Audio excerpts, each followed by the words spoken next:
दोस्तों स्वागत है स्टडी पॉइंट यूट्यूब चैनल में। दोस्तों आज से हम न्यू सीरीज स्टार्ट करेंगे दोस्तों, जिसमें हिस्ट्री के प्रत्येक टॉपिक पर एमसीक्यू जितने भी एग्जाम में पूछे जा सकते हैं, जितने भी तरीके से उतने सभी एमसीक्यू मैं कवर कर रहा हूं दोस्तों। इसको तो वीडियो को डेली देखना है दोस्तों। वीडियो को लाइक करें, दोस्तों के साथ शेयर करें, चैनल को सब्सक्राइब करें। दोस्तों स्टार्ट करते हैं। वैदिक काल का टाइम पीरियड क्या होता है? वो हो जाता है 1000 से 600, 1500 से 600 ईसा पूर्व होता है। वैदिक काल भी दो भागों में बटा रहता है, एक तो ऋग्वैदिक काल और दूसरा उत्तर वैदिक काल। तो ऋग्वैदिक काल का टाइम पीरियड कितना रहता है? तो ऋग्वैदिक का रहता है 1500 से 1000। उत्तर वैदिक का क्या रहता है? 1000 से 600 ईसा पूर्व रहता है।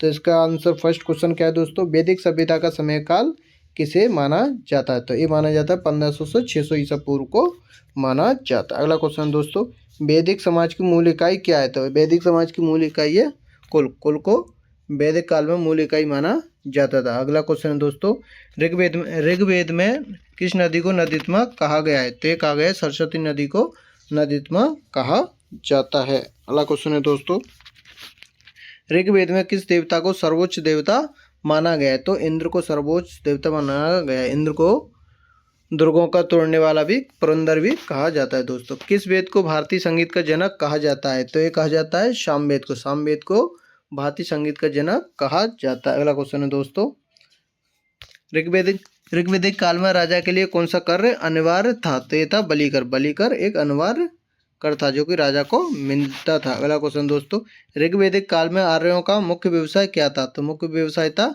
पशुपालन और कृषि। ऋग्वैदिक काल का मूल वैदिक काल आर्यों का मुख्य व्यवसाय था। अगला क्वेश्चन दोस्तों, ऋग्वेद में सबसे अधिक सूक्त कितने हैं? तो किस में तो अधिक सबसे अधिक है? ऋग्वेद में दोस्तों। ऋग्वेद में देखने को मिलते हैं सर्वाधिक सूक्त 1028। अगला क्वेश्चन दोस्तों, गायत्री मंत्र किस वेद में मिलता है? तो ये मिलता है ऋग्वेद में। ऋग्वेद में के 8वें मंडल में तीसरे मंडल में गायत्री मंत्र का उल्लेख किया गया है। अगला क्वेश्चन दोस्तों, वैदिक साहित्य किस भाषा में लिखा गया है? तो ये लिखा गया है संस्कृत भाषा में वैदिक साहित्य को लिखा गया। अगला क्वेश्चन दोस्तों, उत्तर वैदिक काल का टाइम पीरियड दिया है दोस्तों 1000 से 600 ईसा पूर्व। उत्तर वैदिक काल में किस धातु का उपयोग अधिक होने लगा? तो ये होने लगा था लोहा। लोहा दोस्तों, लोहा की खोज यूपी का अतरंजी खेड़ा में हो जाती है। उसके बाद ये वैदिक काल दो भागों में बढ़ जाता है, उत्तर वैदिक काल और ऋग्वैदिक काल। उत्तर ऋग्वैदिक काल में दोस्तों इनका मुख्य व्यवसाय पशुपालन रहता है। वो जैसे ही लोगों की खोज हो जाती है, उसके बाद ये कृषि में अधिक से अधिक इंटरेस्ट लेने लगते हैं दोस्तों। तो सेकंड भाग इनका बन जाता है, एक कृषि पर निर्भर हो जाता है। अगला क्वेश्चन दोस्तों, उत्तर वैदिक काल में शिक्षा का प्रमुख केंद्र क्या था? तो ये थे गुरुकुल। गुरुकुल में सर्वाधिक शिक्षा दी जाती थी। अगला क्वेश्चन दोस्तों, उत्तर वैदिक काल में वर्ण व्यवस्था कितने भागों में विभाजित थी? तो ये 4 भागों में विभाजित थी। ब्राह्मण, क्षत्रिय, शूद्र और वैश्य, ये 4 भागों में विभाजित थे। अगला क्वेश्चन दोस्तों, महाजनपद कितने थे? तो महाजनपद कितने थे? 16 थे। ये दोस्तों जैन धर्म का भगवती सूत्र और बौद्ध धर्म का अंगुत्तर निकाय, ये 2 ग्रंथ थे जिसमें महाजनपदों का उल्लेख किया गया है। अगला क्वेश्चन दोस्तों, उत्तर वैदिक काल में सर्वाधिक शक्तिशाली महाजनपद कौन थी? तो ये मगध सर्वाधिक महाजनपद, ये सर्वोच्च। अगला क्वेश्चन दोस्तों, किस ग्रंथ में वर्ण व्यवस्था का सर्वप्रथम उल्लेख किया गया है? तो ये किया गया है ऋग्वेद के पुरुष सूक्त में वर्ण व्यवस्था का उल्लेख किया गया है। अगला क्वेश्चन दोस्तों, उत्तर वैदिक काल में मुख्य फसल कौन सी थी? तो ये थी गेहूँ। गेहूँ मुख्य फसल थी दोस्तों, जौ थी। अगला क्वेश्चन दोस्तों, राजसूय यज्ञ का उद्देश्य क्या था? तो राजसूय यज्ञ का क्या था? राज्य के लिए प्रसिद्धि के लिए कर दिया जाता। कौन सा राजसूय यज्ञ कौन सा था? तो राज्य की समृद्धि हो इसके लिए राजसूय यज्ञ कराया जाता था। अगला क्वेश्चन दोस्तों, उत्तर वैदिक काल में गृहसूत्र और धर्मसूत्र किससे संबंधित थे? तो ये थे धार्मिक और सामाजिक नियम थे, गृहसूत्र और धर्मसूत्र। अगला क्वेश्चन दोस्तों, सप्त सिंधु क्षेत्र किस वेद में उल्लेखित है? तो ये ऋग्वेद में उल्लेखित किया गया है सप्त सिंधु क्षेत्र। अगला क्वेश्चन दोस्तों, उत्तर वैदिक काल में स्त्रियों की कैसी स्थिति थी? तो दयनीय स्थिति थी, सम्मानजनक थी। कैसी थी दोस्तों? सम्मानजनक। अगला क्वेश्चन दोस्तों, किस ग्रंथ में सप्तर्षि का उल्लेख किया गया है? तो ये किया गया वेदों में किया गया है। अगला क्वेश्चन दोस्तों, यज्ञ का क्या उद्देश्य था? तो इसका उद्देश्य था देवताओं को प्रसन्न करना। अगला क्वेश्चन है दोस्तों, ब्राह्मण ग्रंथों में किसे श्रेष्ठ पुरुष कहा गया है? तो किसे कहा गया है दोस्तों? ब्राह्मणों को सर्वाधिक श्रेष्ठ पुरुष माना गया है। अगला क्वेश्चन दोस्तों, उत्तर वैदिक काल में विवाह की कौन सी प्रथा थी? तो ये थी दोस्तों स्वयंवर और ब्रह्म विवाह किए जाते थे। अगला क्वेश्चन दोस्तों, ऋग्वेद में सबसे अधिक सूक्त किस देवता को समर्पित हैं? तो किसको समर्पित हैं दोस्तों? ये अग्नि को सर्वाधिक समर्पित हैं। अगला क्वेश्चन दोस्तों, वैदिक काल में संग्राम का नेतृत्व कौन करता था? तो कौन करता था? ये राजा करता था। अगर कोई युद्ध वगैरह होता है तो उसका ये तो कौन करता था? राजा करता था। वैदिक काल में गो का क्या था? तो गो का अर्थ था यानी कि गाय। गाय को अगण्य कहा जाता है, ना मारे जाने योग्य जानवर। अगला क्वेश्चन दोस्तों, ऋग्वैदिक समाज में कौन सा कार्य श्रेष्ठतम माना जाता था? ये माना जाता है पशुपालन। पशुपालन करना एक श्रेष्ठतम कार्य था। अगला क्वेश्चन दोस्तों, ऋग्वेद में नदी सूक्त में कितनी नदियों का उल्लेख किया गया है? तो ये 7 नदियों का उल्लेख किया गया है, जिन्हें सप्त सिंधु नदी भी कहा जाता है। अगला क्वेश्चन दोस्तों, उत्तर वैदिक काल में राजा को कौन सा कर प्राप्त होता था? वो होता बलि कर प्राप्त होता था। अगला क्वेश्चन दोस्तों, उत्तर वैदिक काल में सबसे प्रसिद्ध महाजनपद कौन सी थी? तो ये थी मगध। उत्तर वैदिक काल में स्त्रियों की स्थिति कैसी थी? ये सम्मानजनक थी। स्त्रियों की स्थिति कैसी थी दोस्तों? सीमित स्वतंत्रता थी। ऋग्वैदिक काल में क्या थी? सम्मानजनक थी। उत्तर वैदिक काल में सीमित स्वतंत्रता थी। अगला क्वेश्चन दोस्तों, धर्मसूत्र किससे संबंधित है? ये संबंधित है सामाजिक और धार्मिक नियमों से संबंधित है धर्मसूत्र। अगला क्वेश्चन दोस्तों, उत्तर वैदिक काल में शिक्षा प्राप्ति की सर्वोच्च विधि कौन सी थी? तो ये थी श्रवण, यानी कि सुनकर जो शिक्षा प्राप्त की जाती थी। अगला क्वेश्चन दोस्तों, उत्तर वैदिक काल में मुख्य रूप से किस धातु का उपयोग किया जाने लगा था? तो ये हो गया था लोहा का सर्वाधिक उपयोग होने लगा था। अगला क्वेश्चन दोस्तों, उत्तर वैदिक काल में राजसूय यज्ञ का उद्देश्य क्या था? तो ये था राजा की शक्ति बढ़ाने के लिए राजसूय यज्ञ कराया जाता था। अगला क्वेश्चन है दोस्तों, ब्राह्मण ग्रंथों में वर्णित अश्वमेध यज्ञ का उद्देश्य क्या था? अश्वमेध यज्ञ का उद्देश्य क्या था? तो इसका था राजा की सर्वोच्चता स्थापित करने के लिए अश्वमेध यज्ञ कराया जाता था। अगला क्वेश्चन दोस्तों, उत्तर वैदिक काल में शिक्षा किसके द्वारा दी जाती थी? पुरोहितों के द्वारा शिक्षा दी जाती थी। अगला क्वेश्चन दोस्तों, उत्तर वैदिक काल में विवाह की कौन सी प्रथा प्रचलित थी? तो ये थी ब्रह्म विवाह सर्वाधिक प्रचलित थी, यानी ब्रह्म विवाह किया जाता था। अगला क्वेश्चन दोस्तों, किस ग्रंथ में ब्रह्मचर्य आश्रम, गृहस्थ आश्रम, वानप्रस्थ और संन्यास आश्रम का उल्लेख किया गया है? तो किया गया उपनिषदों में, ऐसा किया गया है।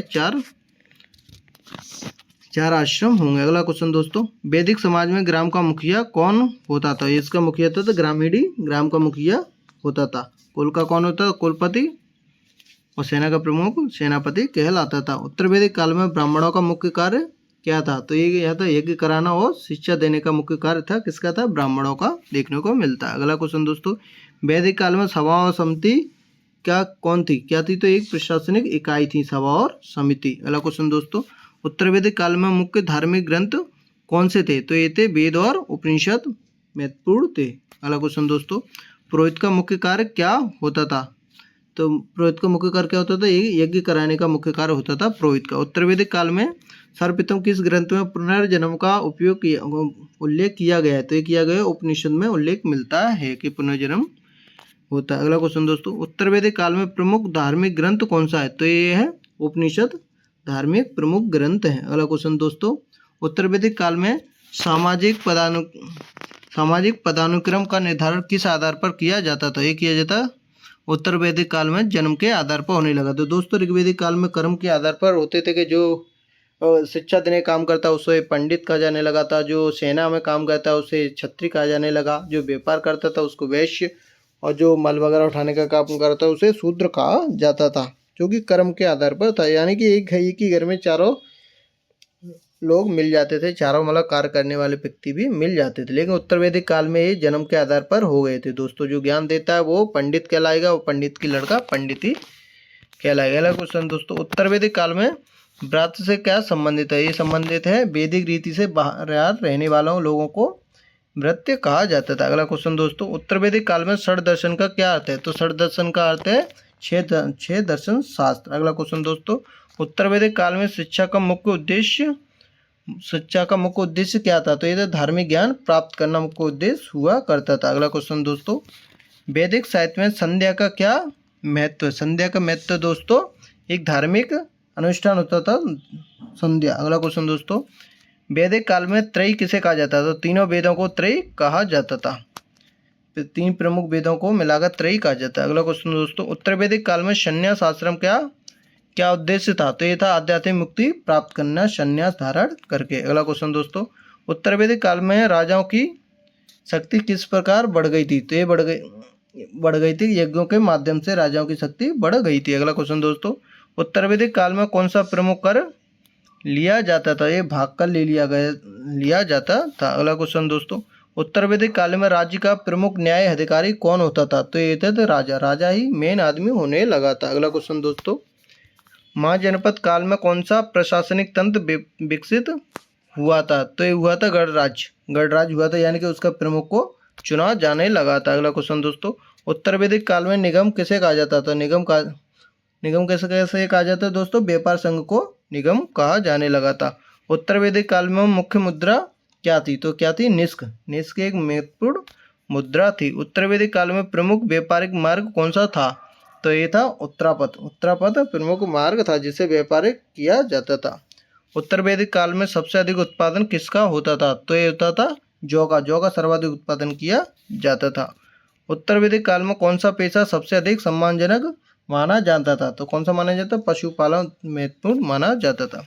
उत्तर वैदिक काल में किस उद्योग का सबसे अधिक विकास हुआ है? तो किसका हुआ है दोस्तों? लोह उद्योग का सर्वाधिक हुआ था। दोस्तों लोहे की खोज होने के कारण लोहे का उद्योग सर्वाधिक बढ़ा था। अगला क्वेश्चन दोस्तों, उत्तर वैदिक समाज में सती पिता का सबसे पहला उल्लेख किसमें मिलता है? तो ये मिलता है महाभारत में सती पिता का प्रथम उल्लेख मिलता है। अगला क्वेश्चन दोस्तों, उत्तर वैदिक काल में जाति प्रथा किस आधार पर तय होने लगी थी? वो हुई जन्म के आधार पर उत्तर वैदिक काल में वर्ण व्यवस्था चालू हो गई थी। अगला क्वेश्चन दोस्तों, उत्तर वैदिक काल में स्त्रियों को कौन सा अधिकार नहीं था? तो कौन सा नहीं था? ये राजनीति में भाग नहीं ले सकती, इनके राजनीति भाग लेने का अधिकार छीन लिया गया था, यानी कि सीमित अधिकार हो गए थे। वैदिक काल में विवाह के कितने प्रकार बताए गए हैं? तो ये बताए गए 8 प्रकार के विवाह हो सकते हैं। अगला क्वेश्चन दोस्तों, उत्तर वैदिक काल में श्रवण शब्द का प्रयोग किसके लिए किया जाता था? ये किया जाता सन्यासियों के लिए श्रवण शब्द का उपयोग किया जाता था। अगला क्वेश्चन दोस्तों, उत्तर वैदिक काल में युद्ध के लिए प्रमुख हथियार कौन से थे? तो ये थे धनुष बाण और तलवार का यूज किया जाता था। अगला क्वेश्चन दोस्तों, उत्तर वैदिक काल में सेना का प्रमुख कौन होता था? तो ये था सेनापति। सेना का प्रमुख कौन होगा? सेनापति। अगला क्वेश्चन दोस्तों, गज सेना का प्रयोग सबसे पहले किसने किया था? ये किया था मगध में। मगध एक जंगली क्षेत्र था दोस्तों, कहीं इसके तीनों तरफ नदियां थी, तो वहाँ पे हाथियाँ विशाल हाथियाँ पाए जाते थे, जिसका उपयोग मगध दुश्मनों को बाहर खदेड़ने के लिए किया करता था। अगला क्वेश्चन दोस्तों, उत्तर वैदिक काल में युद्ध की नीति कैसी थी? तो कैसी थी दोस्तों? राज्य विस्तार की नीति रहती थी। अगला क्वेश्चन दोस्तों, वैदिक काल में राजा की रक्षा के लिए कौन सा अंगरक्षक दल हुआ करता था? तो कौन सा हुआ था दोस्तों? हुआ था भूषणी सेना का प्रयोग किया जाता था, जो कि राजा का अंगरक्षक होता था। अगला क्वेश्चन दोस्तों, उत्तर वैदिक काल में आत्मा और ब्रह्म की अवधारणा किस ग्रंथ में सबसे अधिक विस्तृत दिया गया है? तो दिया गया उपनिषद में, ऐसा उल्लेख किया गया है। अगला क्वेश्चन दोस्तों, नेति यानी कि ये भी नहीं वह भी नहीं की अवधारणा किस ग्रंथ में मिलती है? मिलती है बृहदारण्य उपनिषद में, ऐसा उल्लेख किया गया है कि ना तो ये भी और ना वो। वैदिक धर्म में त्रेत शब्द का अर्थ क्या है? तो त्रेत शब्द का अर्थ क्या है दोस्तों? इसका अर्थ है नियबंध जीवन, यानी कि नियम के बंधों से बंधे हुए जीवन व्यापन करना। अगला क्वेश्चन दोस्तों, उत्तर वैदिक काल में किस दर्शन में भौतिकवाद और ईश्वर के अस्तित्व को नकारा गया है? तो किसमें नकारा गया दोस्तों? चार्वाक के द्वारा नकारा गया कि ना कि ईश्वर ही होता है और ना ही भौतिकवाद। अगला क्वेश्चन दोस्तों, किस उपनिषद में त्वत्मसि माने तुम ही हो, ऐसा उल्लेख किसमें किया गया? तो किया गया छांदोग्य उपनिषद में देखने को मिलता है। अगला क्वेश्चन दोस्तों, उत्तर वैदिक काल में शिक्षा किस माध्यम से दी जाती थी? तो किसके माध्यम से दी जाती? श्रुति परंपरा, यानी सुन सुनाकर शिक्षा दी जाती थी। अगला क्वेश्चन दोस्तों, उत्तर वैदिक काल में गुरुकुल का क्या महत्व है? तो क्या महत्व है दोस्तों? ये एक शिक्षण संस्थान है। गुरुकुल क्या थी? एक शिक्षण संस्थान थी, जहाँ पे शिक्षा देने का कार्य किया जाता था। उत्तर वैदिक काल में महाव्रत संबंध किससे संबंधित है? तो ये यज्ञ से संबंधित है महाव्रत। अगला क्वेश्चन दोस्तों, वैदिक काल में स्त्रियों को वेद अध्ययन का अधिकार किस हद तक था? तो किस हद तक दोस्तों? सीमित रूप से, यानी कि कुछ ही वेदों को पढ़ सकती थी। अगला क्वेश्चन दोस्तों, उत्तर वैदिक काल में नैष्ठिक ब्रह्मचर्य का पालन कौन करता था? तो दोस्तों कौन करता था? ये करते थे वे अध्ययन करने वाले सन्यासी नैष्ठिक ब्रह्मचर्य का उपयोग किया करते थे। उत्तर वैदिक काल में किस वर्ग को शासन करने का अधिकार प्राप्त था? तो दोस्तों किसको था? क्षत्रियों को। क्षत्रियों को ये अधिकार इनका ये शासन कर सकते थे, ऐसा इनको अधिकार प्राप्त था। अगला क्वेश्चन दोस्तों, राजसूय यज्ञ का आयोजन किस उद्देश्य से किया जाता है? ये किया जाता है राजा की शक्ति बढ़ाने के लिए राजसूय यज्ञ का उपयोग किया जाता है। अगला क्वेश्चन दोस्तों, उत्तर वैदिक काल में राजा की सहायता के लिए कौन से प्रमुख अधिकारी होते थे? तो दोस्तों होते थे पुरोहित और सेनापति, दोनों ही राजा की सहायता करने का कार्य किया करते थे।